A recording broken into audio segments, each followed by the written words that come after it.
Hello guys, नमस्कार. स्वागत आहे तुमचं माझ्या नवीन मिनी ब्लॉगमध्ये. तर आज मी तुमच्याबरोबर सोयाबीनची भाजीचं रेसिपी शेअर करणार आहे आणि इझी आणि खूप सोप्या पद्धतीत मी करते सोयाबीनची भाजी. इथे मी गरम पाणी ठेवलेलं होतं आणि मी त्याच्यामध्ये सोयाबीन भिजत घातलेले होते. 10 ते 15 मिनटं मी सोयाबीन भिजत घातलेले होते. त्यानंतर इथे तुम्ही बघू शकता तेलामध्ये डीप फ्राय करत आहे सोयाबीन.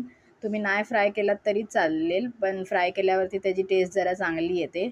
आणि मग त्यानंतर इथे मसाल्याची तयारीसुद्धा केली होती. त्यानंतर कढाईमध्ये तेलामध्ये कांदा भाजून घेतला होता, टमाटर. त्यानंतर इथे आपले घरगुती सगळे मसाले टाकायचे आहेत तुमच्या मनाने. मसाले चांगले आपल्याला तेल सुटेपर्यंत भाजून घ्यायचे आहे. त्यानंतर आपण जे वाटण केलेलं होतं ते वाटण आपल्याला घालायचं आहे. वाटणामध्ये सुक्कं खोबरं भाजून घेतलेलं होतं, कांदा, लसूण, अद्रक आणि तुम्ही खडे मसालेसुद्धा घेऊ शकतात. त्याच्यामध्ये मिरची ह्याचं मस्तपैकी वाटण केलेलं होतं. आणि मग आपल्याला इथे मस्तपैकी वाटणसुद्धा भाजून घ्यायचं आहे. आणि ऑइल जास्ती यूज नाही केलेलं आहे, कारण की सोयाबीनसुद्धा फ्राय केलेलं होतं, त्याचं ऑइल पण सुटणार आहे.